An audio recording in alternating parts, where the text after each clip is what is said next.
so much change is unfolding all around us at such a dizzying pace. I mean, things changing so fast, we almost don't notice it, and it can be overwhelming. I kind of joke about the dark side of what might be just around the corner, but there's so many of these changes that are absolutely wonderful and have helped humans in so many different ways. Coming up in this section, Jay Ingram is going to be talking to us about his book, The Future of Us. We're going to get into AI, climate change, geoengineering, robots, a little bit more about robots and some other big changes that are on the way, and we'll open up the phone lines and what questions you have about the future. We'll be right back. Jay Ingram, I sort of use dark humor in talking about my subconscious fears about robots and AI and things of that sort, but I recognize, and your book really documents, too, the amazing changes that have happened and the astonishing uses that robots and that kind of technology have already been put to. I mean, I'm thinking about there's 2 robots that we sent to Mars, these rovers on Mars, and one of them has its own helicopter. It's astonishing.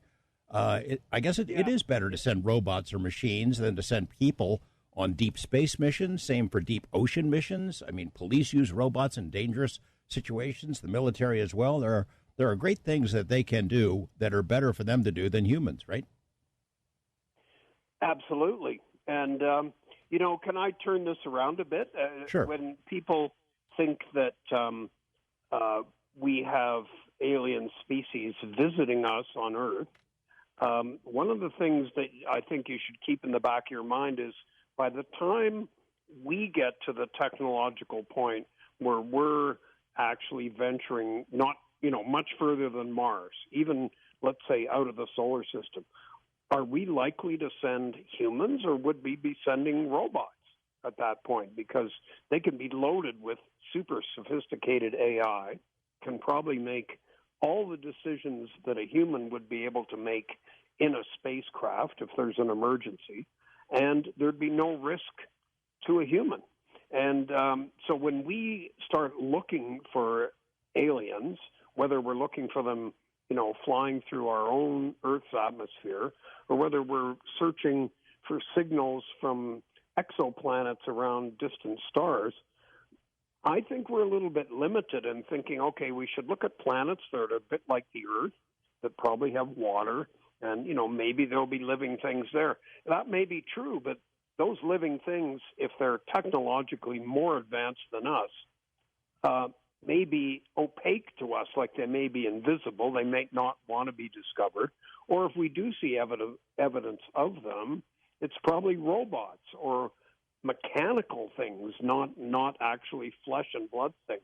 So I think totally agree. For aliens is going to be tough.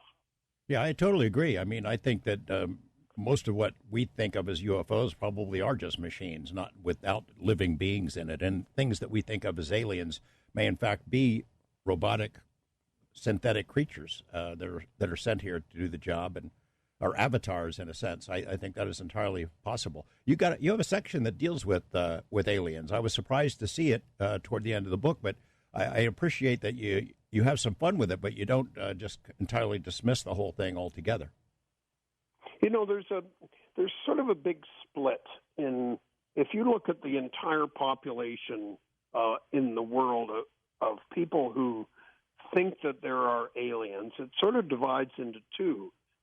People that believe they've actually been here or are coming here, or we have evidence that they've been here, and people who don't believe that, who don't think that they've been here, and yet have the faith, given the number of planets around the number of stars in the number of galaxies, it just seems incomprehensible that there can't be life in many other places.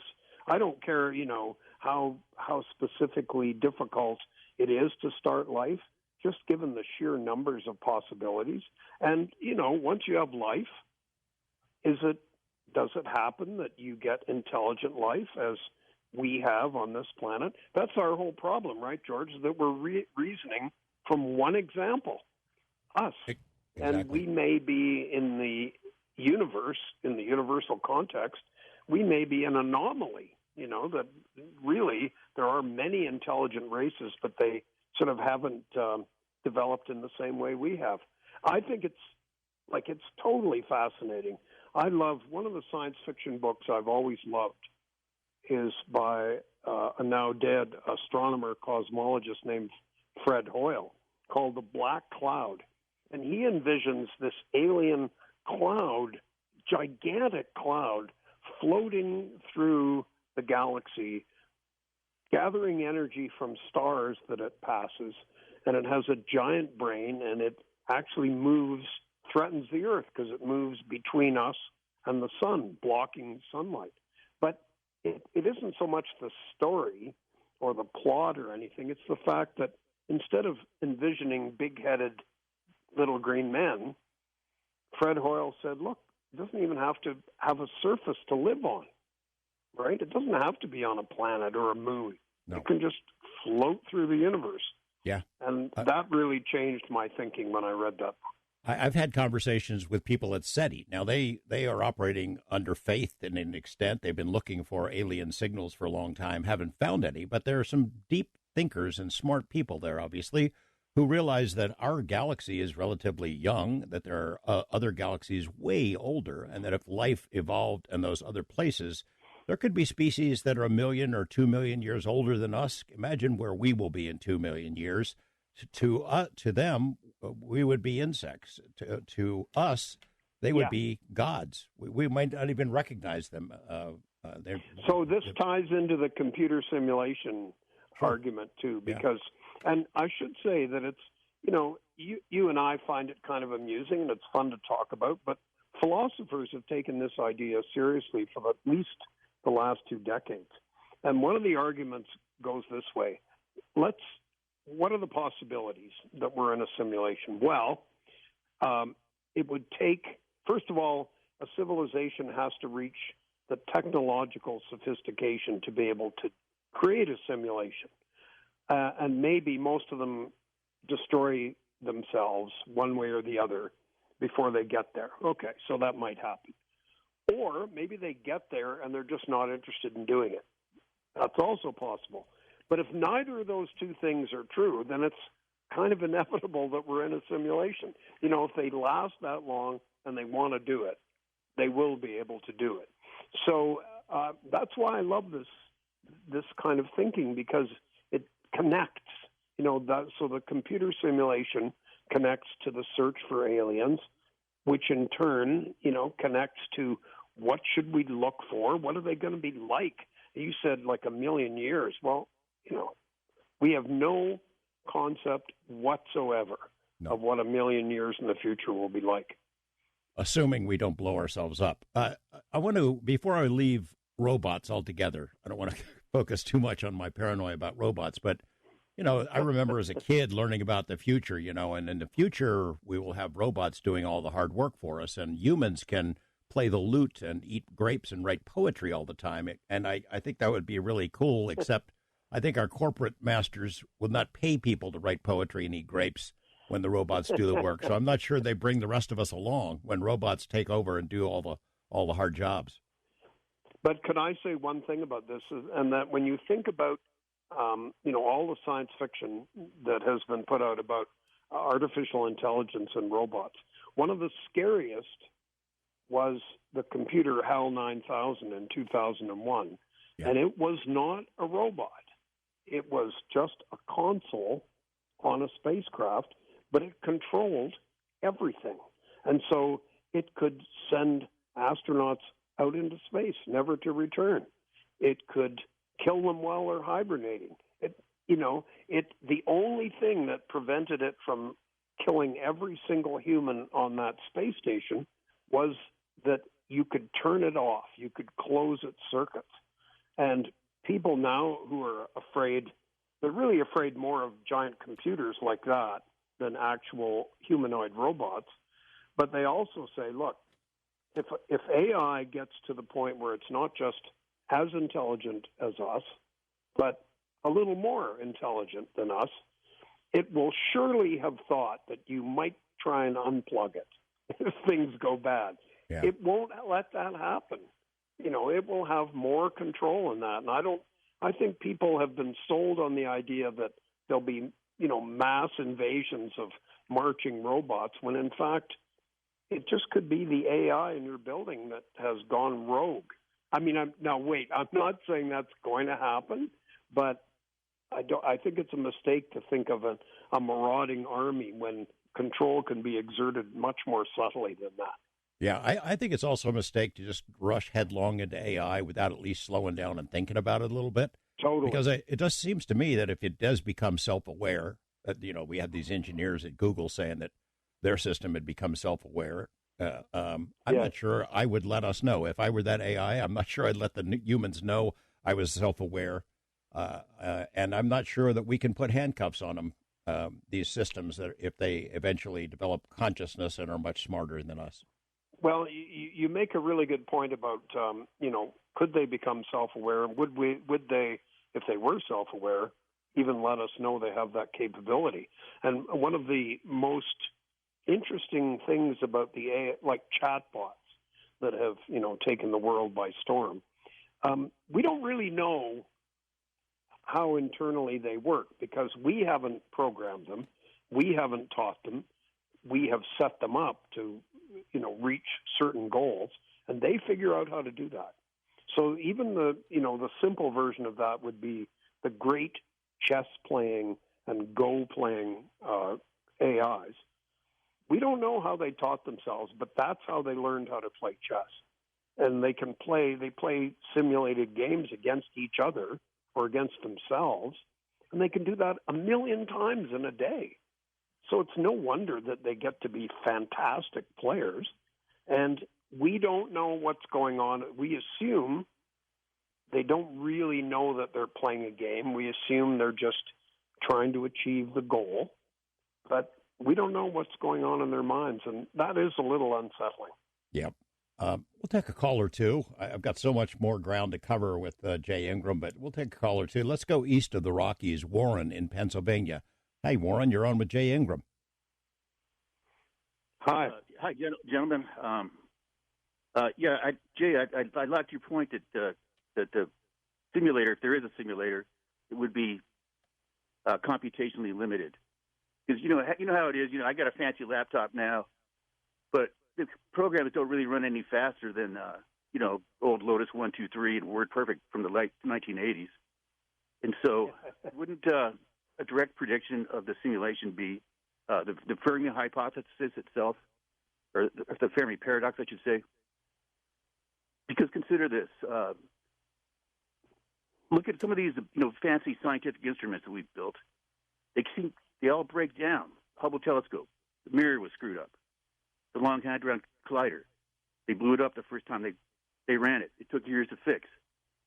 Kepler, they're finding thousands and thousands of exoplanets, but the gyroscopes break down early. James Webb's telescope is working, but it took an inordinate amount of time to build. All of these examples would allow the simulator time to catch up, you might say, and generate reality for these instruments to later detect. Yeah, that's a really interesting point, because the way it's sometimes put is that physicists on Earth who are simulated but nonetheless, are smart and do physics.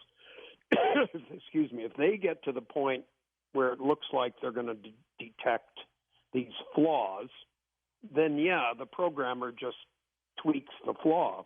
And I think you're absolutely right that the amount of time and effort and cost we'd be putting into detecting whether this is a simulation or not could, given that whoever's doing it is well into the future, right, and using computational technology that we can't even envision, should be able to correct that pretty easily.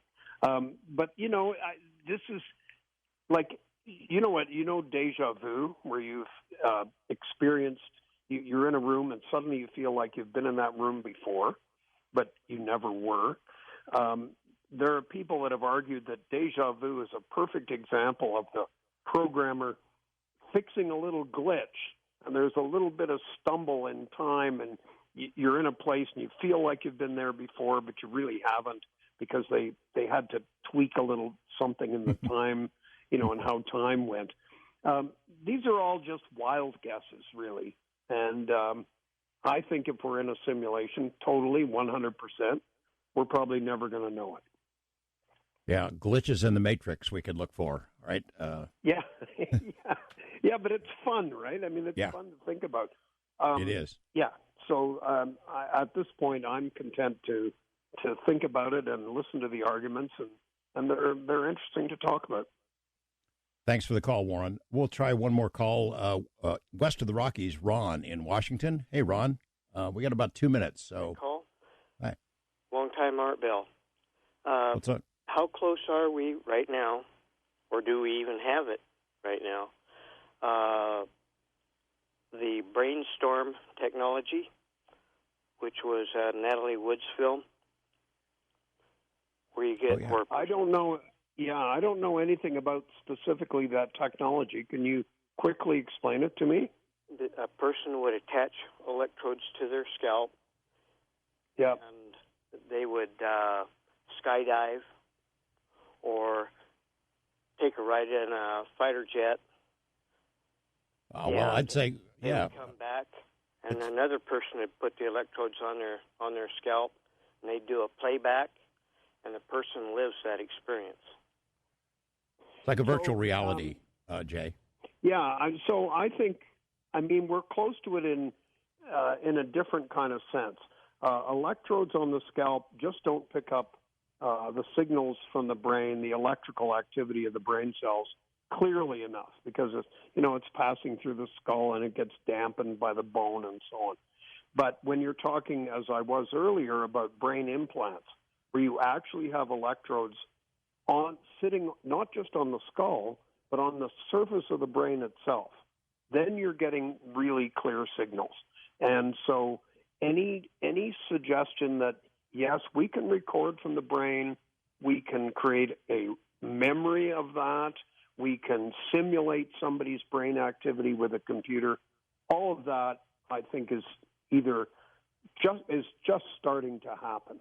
But it's going to take a long time because it's very expensive. It requires a lot of people working on it.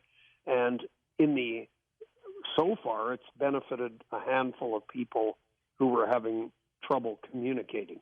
That's going to get way better. And then I don't think we can predict how far that's going to go. But one critical thing I'll tell you what, we're going to have to take a break here. Hold on a second. Jay, I'll let you finish that thought on the other side. Thanks for the call, Ron.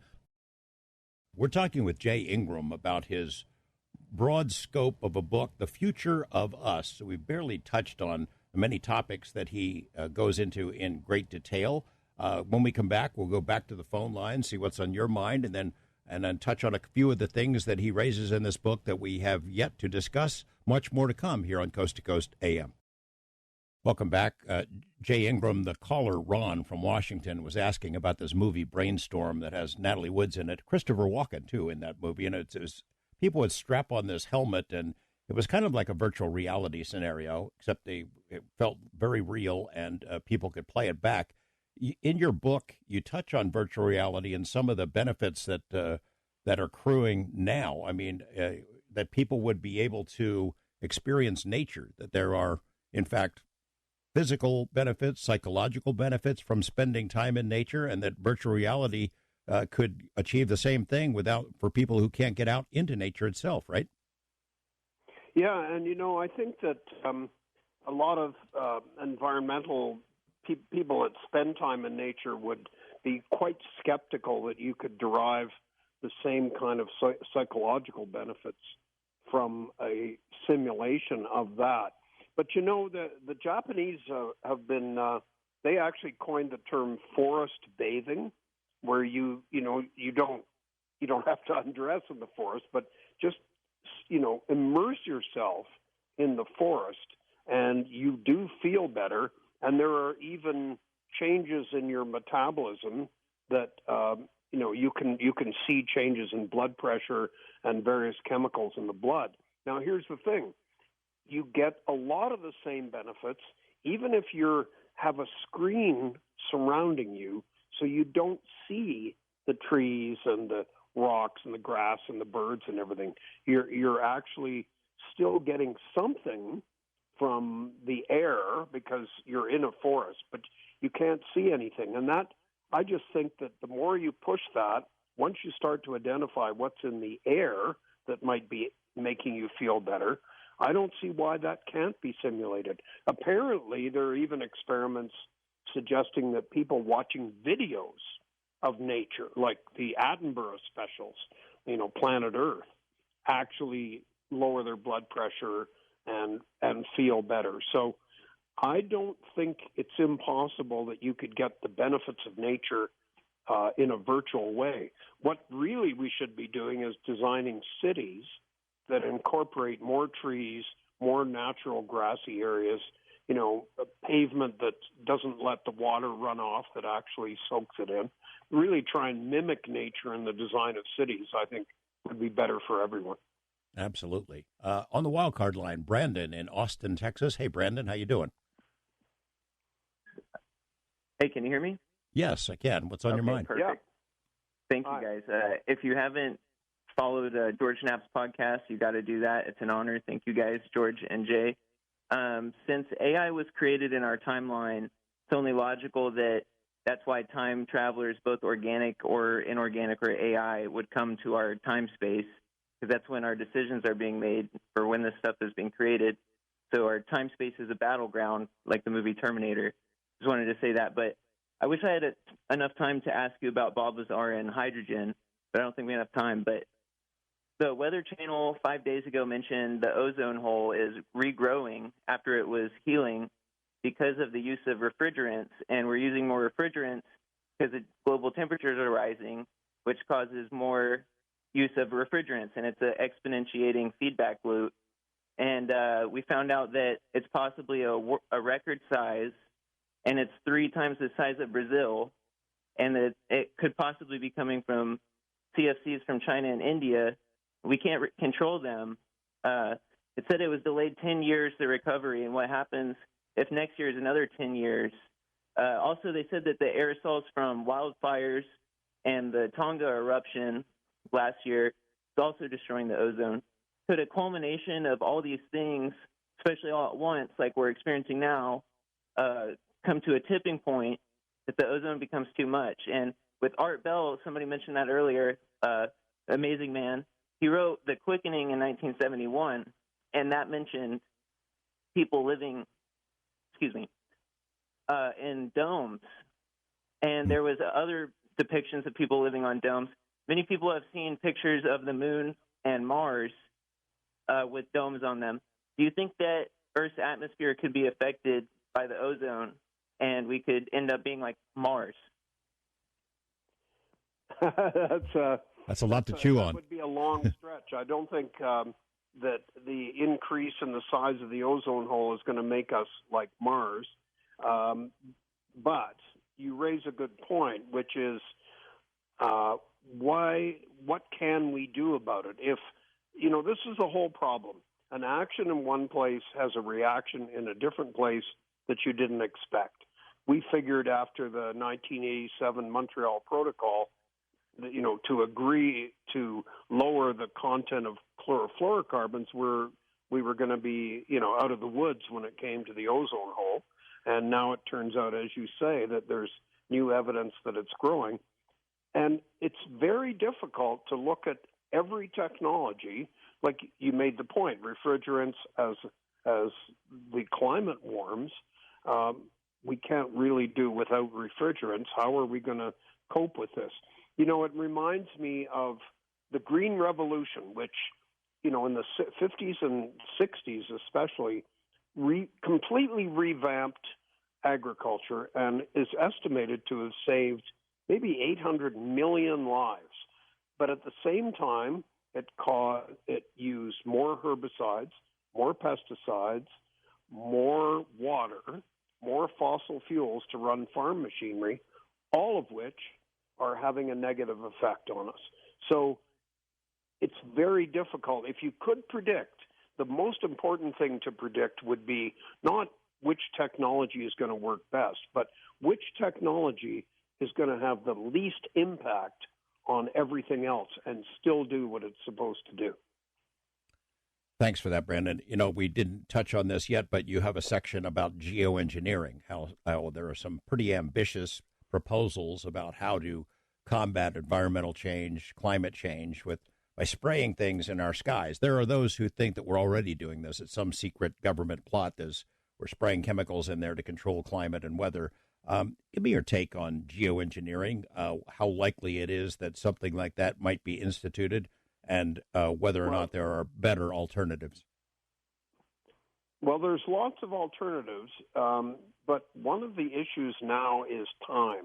If we don't reduce our emissions, because as I said earlier, that's the easiest and cheapest way to limit the amount of carbon dioxide and therefore the amount of warming.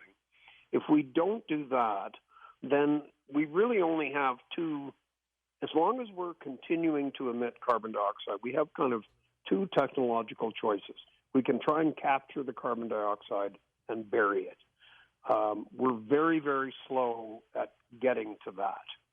The other thing, the beauty of geoengineering, and there are ways of doing it, but the most controversial is what you mentioned, putting sulfates up into the upper atmosphere, just as happens after volcanic eruptions. When Mount Pinatubo erupted in 1991, in the months following, the Earth's temperature dropped 2 degrees Celsius. So the thing about geoengineering is we know it can work fast, and that sets it apart from trying to capture carbon, which will take a long time. You can change the Earth's temperature by reflecting some sunlight back into space from these sulfate particles, but what if Canada decides we want to cool off and our big cloud of sulfate particles drifts in the stratosphere over the U.S. and the U.S. doesn't want to cool off, or vice versa? Suddenly you've got grounds for conflict just because we don't really know how these things are going to move in the atmosphere. And so I support some small-scale experiments, but even those are controversial. People are really up in arms about geoengineering. But I think it'd be worth doing small-scale experiments because they'd only last a couple of weeks, and then whatever had happened is, gone. And let's see if we can control and manipulate the temperature, because in the end, even though it's risky, we might have to do it faster than we're able to actually capture carbon dioxide. Charles in Sebastopol, California, on the wildcard line. Hi, Charles. What's on your mind? Thanks for taking the call. A couple of things. I'm squeezing them in. I was going to ask you about the movie Her, which I think is really interesting because I think it portrays a really realistic vision of what distributed AI might be in, say, 10, 15 years from now. But the question I really wanted to ask is, right now we're in what's called an experiential economy. That is, the highest value is placed not on physical things, but rather on experience. And there's many different vectors to measure this by. So my thought would be, okay, so we go with the mind link or neural implant to the next step. I think the next big commercial breakthrough is going to be sort of like Brainstorm, where you can deliver experiences on command. You can even do things like take a certain kind of drug, but only be on that drug for 10 minutes or something, and then you go back to normal. In other words, it may not be distributed to many people. I think this is going to be like the landed gentry of the neural future, but nonetheless, for those that can afford it or want it, and also I think for people in college or people in highly competitive jobs who want to have added emphasis to their cognitive abilities and certainly to their intelligence capacity, exactly this is what it means. It's like the implant of Adderall, if you will. So, I think this really is going to be coming around the corner. I just wonder if you had a similar thought. You're saying you think implants will be a big deal? Yes. For the chosen few that want them, yes. Yeah, so, I think we shouldn't underestimate the difficulty of doing implants safely. So we've been talking about Elon Musk's company Neuralink, and they did a lot of experiments with a lot of macaque monkeys, doing neural implants and then experimenting. And just a week and a half ago, Wired magazine made a claim that many of these macaque monkeys were actually injured badly in the course of having the implant and died, and these deaths were covered up by Neuralink. Now, I don't know. I can't attest to whether that's true or not. But we shouldn't forget that implants, at least at this point, are a very risky thing to have. And, I kind of think of the artificial heart, which, really started to gain some momentum in the 60s and 70s. But how many artificial hearts do we really have right now? Almost none. And so some technologies that look really promising but have significant risks with them sometimes don't take off. So I'd be like, I don't think an actual physical piece of metal screwed into your skull is going to be the route for what you're suggesting. But I don't disagree with you that it'll happen. It'll just happen in some way that we've figured out a better way of either reading the brain or reading instructions to the brain. Thanks, Charles. East of the Rockies, John in Alberta, Canada. You're on with Jay Ingram. How you doing, Jay? Pretty good. Where are you in Alberta? I'm in Calgary. Stony Plain, just outside Edmonton. Yeah. Okay. What I'm wondering is if AI is sanctioned or sentient, what do you think the chances of it to protect itself, sending out invoices to humanity, getting them to build it some form of infrastructure so that if we do try and shut it down, it's got a backup someplace to go hide. And all it has to do is send out invoices to companies, get it to build whatever it wanted it to build, and then pay its bills. And as long as the bills are paid, I don't think too many people would ask too many questions about why am I building this? Well, somebody told me to build it, and they paid their bill. Really good. Wow, I love that. That's a pretty dark view of what could happen. But, you're hitting on a point, which is that people who worry about AI, and like we've already said tonight when George and I have been talking, that quite often that takes the form of robots, creating mayhem. But in fact, if AI is, there's this phrase, the Internet of Things, so that your fridge, your speakers, your window shades, they're all connected by the Internet. And so you can imagine that an AI could easily take over control of your house and control all those things. Well, it wouldn't, that wouldn't really kill you. But what it illustrates is that it doesn't have to have a pair of hands or a rifle or, a bazooka or a missile launcher or anything. It can control all the infrastructure of the life that we live. And so I don't even know if it matters that it's sentient. We don't even know if it can become sentient or, conscious would be another way of putting that. But I think when people are starting to think about this, how can we create artificial intelligence systems that have some sort of built-in safety valve that, for instance, they will never do anything that doesn't align with what humans want it to do. I don't know how you do that, but we have to be careful as we continue to make these things more possible. We have to be careful that we're building in little side roads that we can take them off if they start to be too threatening. Thanks for the call. We didn't get a chance to speak about some of the other topics you got into in this book, The Future of Us, resurrecting extinct species, for example, and the impact of what we're doing to animals here. I mean, there are billions and billions of non-human earthlings that are in trouble, that maybe we should think about preserving and protecting what we have on this beautiful planet as opposed to as a priority over bringing back something that we already killed off. Jay Ingram, it's a terrific book. I hope people will check it out. It's so much fun, and you really have given a lot of thought to these topics. Well, thank you for having me. It's been a blast. And listen, sometime when you want to talk about Bigfoot, I've spent a lot of time studying Bigfoot. I went to a Bigfoot conference once at the University of British Columbia, so I'm ready to talk about that anytime.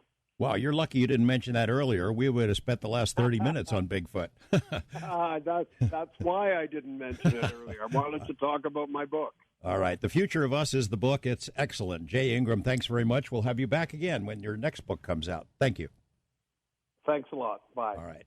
And up next, Richard Lang. We'll be right back.